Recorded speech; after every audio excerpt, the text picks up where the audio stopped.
Boxing King Media in association with Box Road. Johnny Nelson, we're in Newcastle. Big show for you guys this Saturday. Which fight are you most excited about? Because there's 3 solid fights on there. I'm looking forward to, obviously, Clarissa. I'm looking forward to Savannah and Herman's, and that's obviously because they're looking forward to their big fight with Clarissa after that. So for obvious reasons, Clarissa will be ringside. I want to see how the fireworks fire up after that fight. See if she's quiet as a mouse or see if she is impressed with what she sees. I think Savannah is smart enough, professional enough to keep her eye on the ball and not be distracted about fights upcoming. MARKU against Jenkins, that's a good fight. And again, you know, I may be completely wrong, but MARKU has the opportunity to prove he's not just brawn, his brains as well. He's getting in there with a guy that can fight, can box. He's a smart boxer. So now he's got a chance to prove to everybody he's not just a brawler. So again, it's a good, interesting fight. You spent some time with Clarissa Shields. You know, I saw a bit of the feature that you did with her. Obviously, Sky promote, manage. Obviously, they've got a co-promotional deal with Clarissa. Now that you've spent some time with her, how do you see that fight potentially going? Because that's ultimately the fight that everyone's working towards. Clarissa against Savannah. I'd go Savannah. I think Clarissa she's got character. She's done everything asked of her. Where when it comes to women fighters around the world, she's the one that most people know. Savannah is happy to stay in the shadows. And even at the press conference there, she said, you know what, this isn't about Clarissa. You know, I'm up there to prove to her that I can beat her opponent better than she can. You know, this is about me. She's the one that's been creeping around me for the last 5 years. And so, you've got to look at it. You know, if you go for a character, you know, of course you're going to side with Clarissa. But if you go for boxing ability, knockout ratio, you've got to go with Savannah. So Savannah's the one that's you don't overlook her. Just because she's not as loud and in your face doesn't mean she can't fight. Because it means how she is. It means that she believes in everything she can do. 100%. I'm really looking forward to that. Just want to talk about a couple of other subjects. A guy from your era of boxing. I know there was a few years ago, you were tempted to come out of retirement and fight Marco Huck, as crazy as it sounded. But Danny Williams is still out there fighting. I don't know if you've seen the video or not. You know, what do you make of it all? I've not seen it. I've not seen the video. Marco Huck is a bit of a rough handful of it is. And Danny's old enough to be Marco's dad. Danny. Unfortunately, in our game, you get fighters that should retire and they're the last ones to admit it to themselves, maybe for financial reasons or they're addicted to that adrenaline. And to get in there with such a rough hand in Hook, you know, that's just a big ask. I talked about doing that and fighting Hook, and it didn't happen, not because I didn't want the fight, it didn't happen because he didn't want the fight. There's certain guys you can fight, and it's styles make fights. It wasn't to come back and start boxing again, it was to come back and beat that opponent. And Hook did exactly what I expected him to do in his career. The first time he boxed away from Eastern Europe, he got beat. You know, that to me is not a true world champion. A true world champion can travel anywhere and everywhere. And the first time he did that, he got turned over. I just think it was too fresh, too young, too aggressive for Danny. Danny, should he be boxing? No, he shouldn't be boxing. Danny, should he listen to his loved ones around him, if they are around him, tell him not to do it? Yes. Will he? No. We've seen it with the Evander Holyfield, and I'm quite sure we can go on and go on and go on.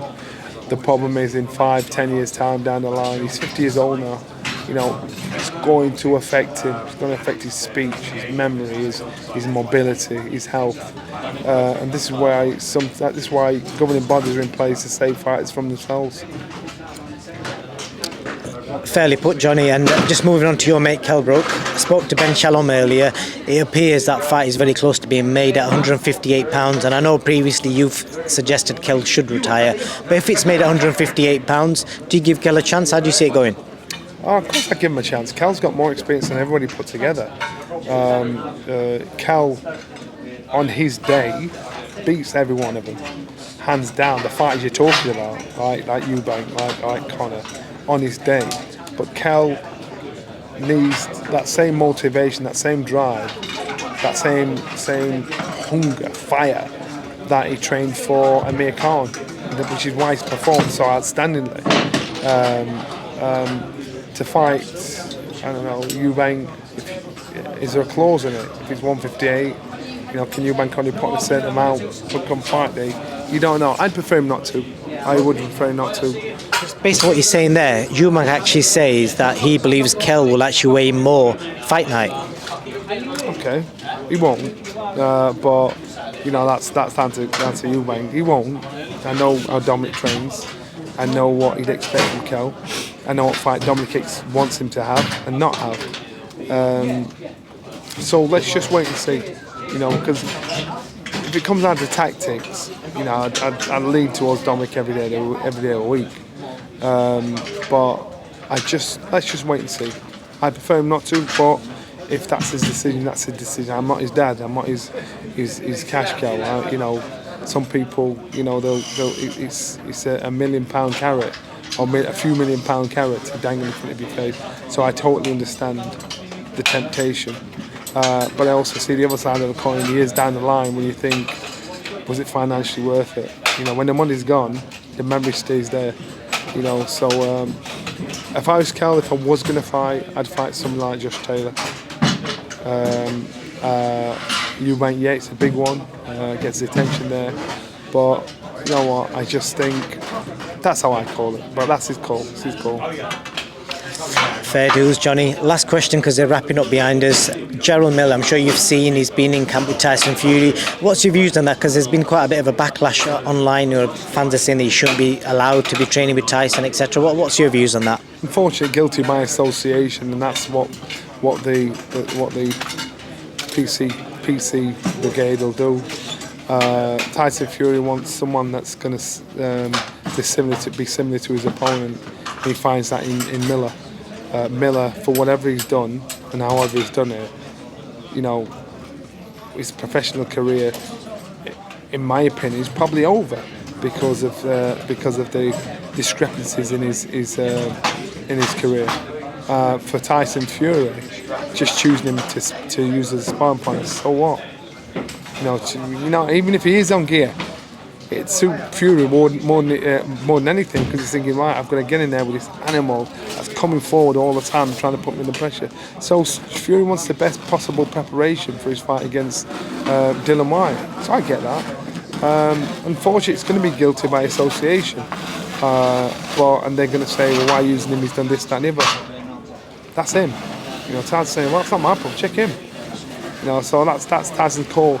Every time Miller rocks up in front of a camera around boxing, this stink's going to stick to him for the rest of his career. So whoever's around him, walking with him, talking with him, rolling with him, are going to be connected to this stink, or as though they are saying, yeah, it's all right, no problem. It's not all right. It's not no problem. You do that. The only way that these things are going to stop is when people when this criminal record, a criminal prosecution with intent. Can you imagine if somebody dies and you've cheated? So that will happen one day, and that's where people will then sit up and listen and think, right, I need to fix this. San, Johnny, always love getting your opinion on worldly matters, so thank you for that, and stay wrapped up warm. You look like you are. I'm warm, man. I could sleep in this little thing. No worries, thank you. Thank you.